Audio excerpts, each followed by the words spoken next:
बागेश्वर धाम के पीठाधीश्वर धीरेन्द्र कृष्ण शास्त्री ने एक बड़ा ऐलान कर देश भर में अपना ध्यान पूरे देश का अपनी ओर कर लिया है। उन्होंने कहा कि वे आगामी 7 नवंबर से 16 नवंबर तक दिल्ली से वृंदावन तक लगभग 170 किलोमीटर की लंबी सनातन हिंदू एकता पद यात्रा निकालेंगे।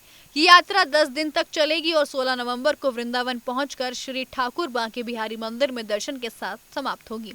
शास्त्री ने इसे एक धार्मिक ही नहीं बल्कि वैचारिक आंदोलन करार दिया है। उनका कहना है कि जब तक मथुरा से भगवान श्री कृष्ण विराजमान नहीं हो जाते, उनकी लड़ाई जारी रहेगी।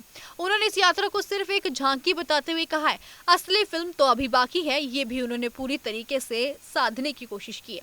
इस पद यात्रा को लेकर सोमवार को वृंदावन के कृष्ण कृपा धाम आश्रम में एक अहम बैठक हुई। इसमें देश भर से आए करीब 200 से अधिक साधु संतों ने हिस्सा लिया। बैठक में यात्रा की रूपरेखा, अनुशासन और धार्मिक मर्यादाओं पर चर्चा की गई।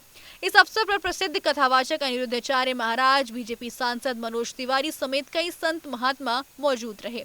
सभी ने इस यात्रा को सफल बनाने और सनातन धर्म के प्रचार प्रसार का संकल्प लिया। धीरेन्द्र शास्त्री ने स्पष्ट किया कि पदयात्रा पूरी शालीनता और एक सांस्कृतिक गरिमा के साथ निकाली जाएगी। इसमें ना तो किसी प्रकार का उग्र प्रदर्शन होगा, ना ही राजनीतिक रंग, बल्कि ये सनातनियों को एकजुट करने का शांतिपूर्ण अभियान होगा।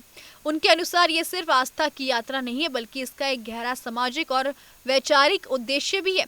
उन्होंने यात्रा के मुख्य एजेंडे भी सार्वजनिक किए।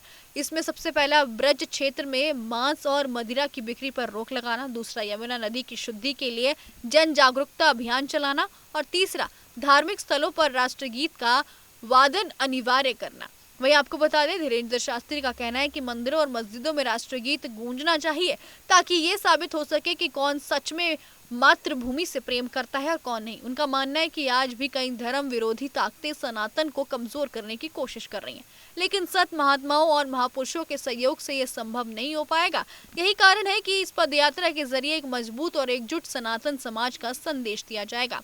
वहीं आयोजकों का दावा है कि ये अब तक की सबसे बड़ी और अभूतपूर्व यात्रा होने वाली है, जिसमें देश भर से लाखों श्रद्धालु और भक्त हिस्सा लेंगे। भक्तजन पूरे जोश और उत्साह के साथ दिल्ली से वृंदावन तक इस यात्रा में शामिल होंगे और एक ऐतिहासिक दृश्य प्रस्तुत करेंगे।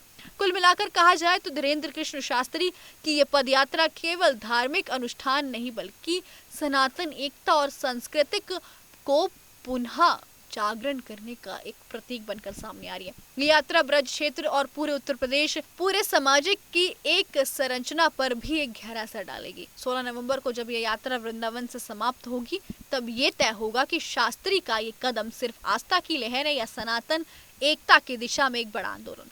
आपकी इस पूरी रिपोर्ट को लेकर क्या कुछ रहा, हमें कमेंट बॉक्स में जरूर बताइएगा।